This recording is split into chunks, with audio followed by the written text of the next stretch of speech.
오늘 말씀은 마태복음 13장 31절로부터 43절까지 말씀입니다.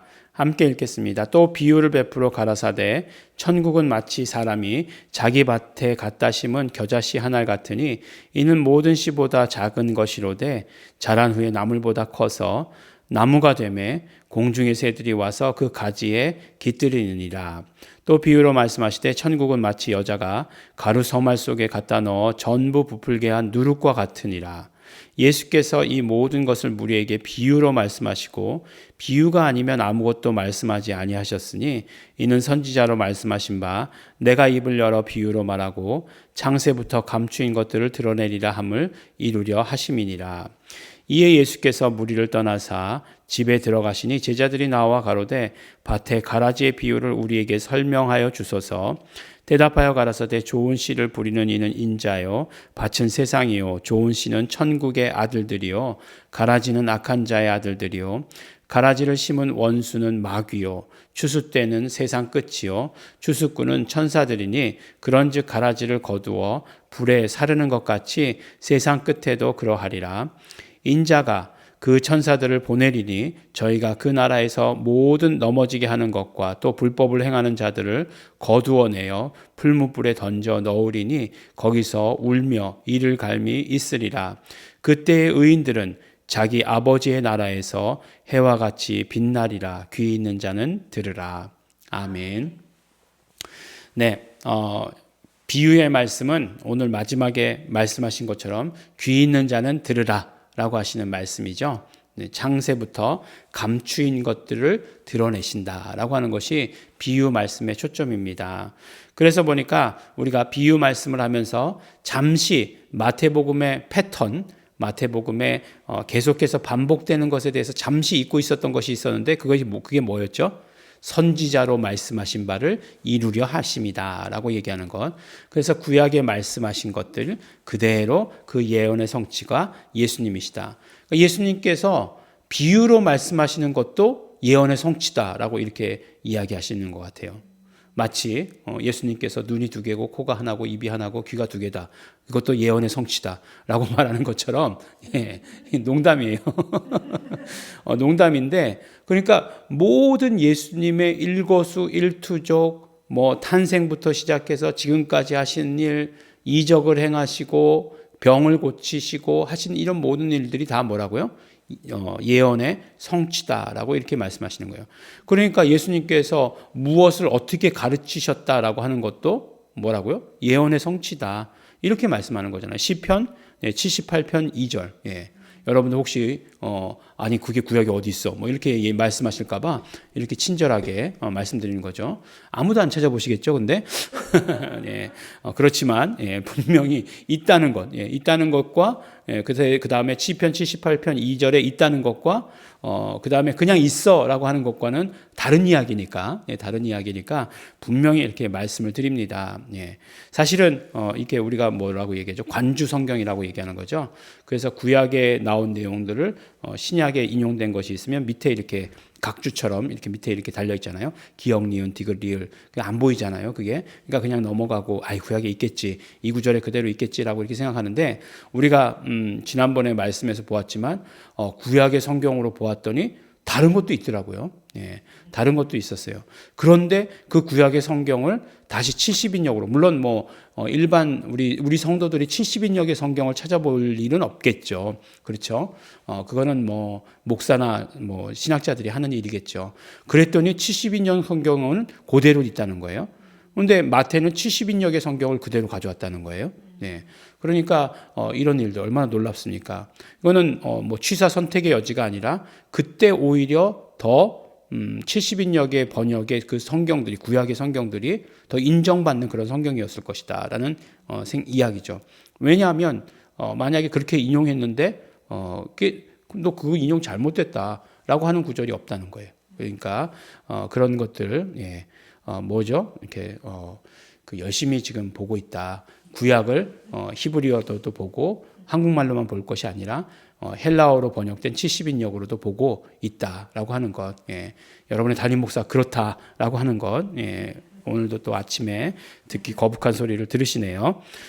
그런데 오늘 이제 비유로 말씀하신 것은 그 사람이 자기 밭에 갖다 심은 겨자씨 한 알 같으니라고 이렇게 얘기하고 있어요. 그러니까 천국은 그럼 누구죠? 예수님은 누구시냐? 사람이 자기 밭에 갖다 심은 겨자씨 한 알 같으니. 네. 어제도 우리가 말씀 가운데 좋은 씨라고 말씀드렸지 않습니까? 근데 오늘 이제 그 가라지 비유에 대해서 말씀이 나오지만 좋은 씨 딱 그렇게 단수로 쓰고 있어요. 예, 칼로스 스페르마라고 해가지고 이렇게 그 단수로 쓰이고 있습니다. 그러니까 또 보니까 겨자씨 한 알. 근데 겨자씨가 씨 중에는 그 제일 작은 씨라고 얘기하잖아요. 우리가 이제 일반 상식으로 또 그때 당시에 그 유대인의 그 팔레스타인 지방에서 가장 작은 씨였던 것 같아요. 겨자씨라고 하는 게. 그래서 그 겨자씨의 비유를 두신 거죠.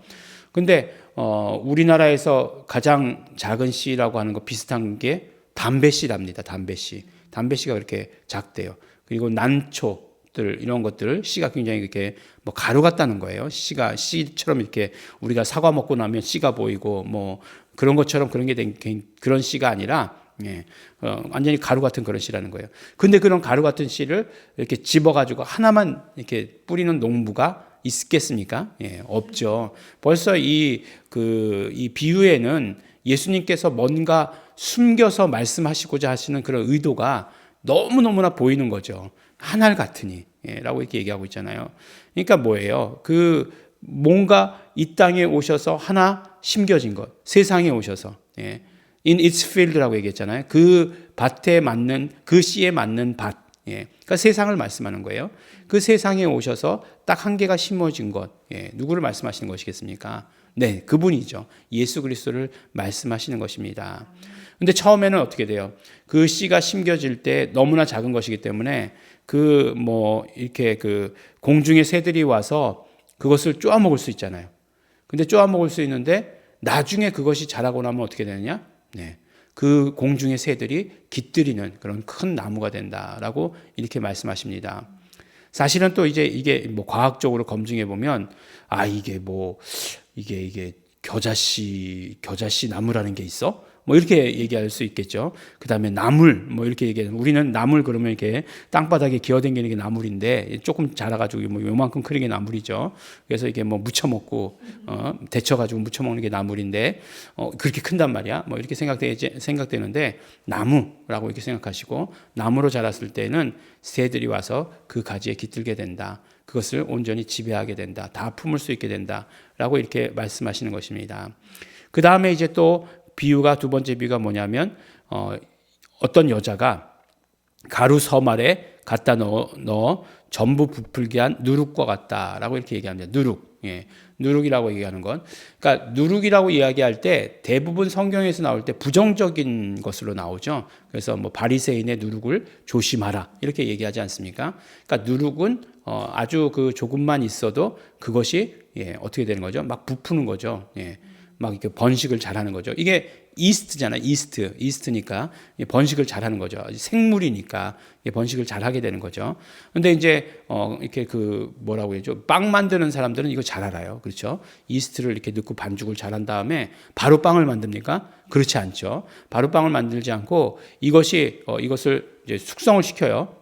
숙성을 시키면 어떻게 됩니까? 이게 반죽이 부풀잖아요. 부풀어요. 그러면 찰기도 이렇게 더 찰져지고 굉장히 부드러워지고 하죠. 그게 뭐의 역할이요? 이스트의 역할이에요. 그래서 요만큼 넣었는데 막 이만큼 부풀어지죠.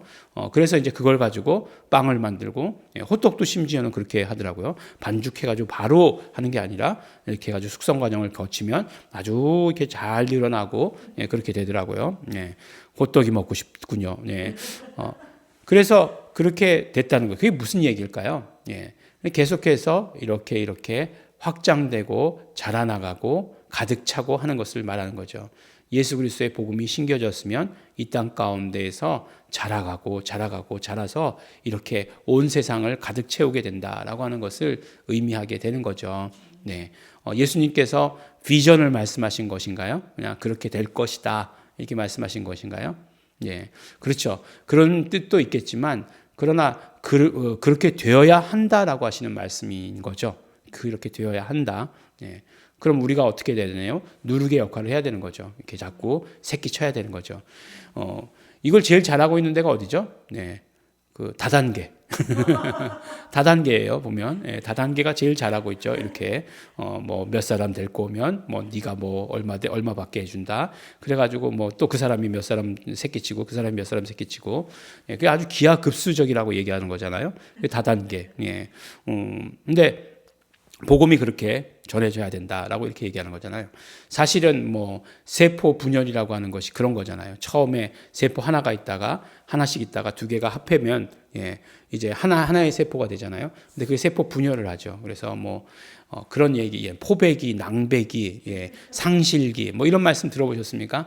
이거 우리 생물 시간에 배우는 건데, 뭐 포배기, 낭배기, 그러면 이제 2개 되었다가 4개 되었다가 그렇잖아요. 그 다음에 상실기, 상실기가 뭐예요? 상실기일까 그랬어요. 근데 그게 무슨 상실기가 뭐냐면, 뽕나무 상자, 열매 실자예요. 그러니까 뽕나무 열매, 뭐 어떻게 생겼는지 아시죠? 오디. 오디 보면 이렇게 막 징그럽게 이렇게 막 나눠져 있잖아요. 세포 분열을 해서 그렇게 된다는 거예요. 그렇게 얘기해 줬으면 고등학교 때 다 이해했을 거예요. 근데 나중에 이게 뽕나무 열매야, 오디야. 근데 뽕나무 상자, 열매 실자, 이게 상실이야? 그러면 상실기라고 했던 게 그거야? 라고 이렇게 연결되면서 이걸 그렇게 어렵게 설명했단 말이야? 막 그냥 그렇게 생각이 된 거죠. 그거 쉽게 애들한테 설명해 줬으면 금방 알아들었을 거예요. 뭐 세포 분열, 그런 게 알아들었을 거예요. 그래서 이제 포배기, 낭배기, 상실기, 뭐 이렇게 거치잖아요. 참 그걸 기억해내다니. 담임 선생님이 생물 선생님이었어요. 그래서 생물 잘했습니다. 제가 수의학과 나왔잖아요. 또 그리고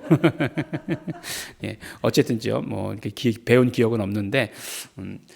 그렇게 퍼져 나가는 것을 말씀하는 거예요. 복음이 그렇게 퍼져 나가야 된다라고 하는 것을 우리에게 말씀해 주십니다. 우리가 복음을 받았어요. 예수님께서 당신을 이 땅 가운데 심으셨습니다. 그러면 우리의 모습이 어떻게 되어야 되느냐라고 하는 것을 비유를 통해서 말씀하신 거죠. 그래서 비유가 아니면 아무것도 말씀하시지 않으셨고 그 다음에 창세 때부터 감추었던 모든 것들을 다 드러내셨다. 그거를 이루신 게 비유로 말씀하신 것이다 라고 이렇게 이야기해 주십니다.